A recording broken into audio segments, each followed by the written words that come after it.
Hi friends, இன்றைக்கி நான் தான் சமைக்க போகிறேன். ஒரு பக்கம் வந்து ஓலை காய வச்சுருக்கோம், இன்னொரு பக்கம் சாம்பார் கழுவி எடுத்து வச்சு ஒரு செம்மிலேயே தண்ணியை ஊற்றி சாம்பாரை வேக வச்சிடலாம். அடுப்பில் வச்சாச்சு. இப்போ மஞ்சள்தூள் எடுத்து போட்டுக்கலாம். மஞ்சள்தூள் எடுத்துக்கிறோம்.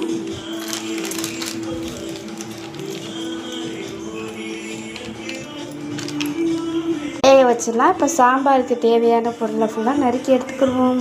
புளி கொஞ்சம் கரைச்சி எடுத்து வச்சுக்கோங்க. அதுக்கு தேவையான பொருள் 2 தக்காளி எடுத்து வச்சுருக்கோம். சின்ன வெங்காயம், மாங்காய், அவரைக்காய், கத்திரிக்காய் ஒன்று, இந்த மாதிரி எல்லா காயும் எடுத்து வச்சு நறுக்கி வச்சுருக்கோம்.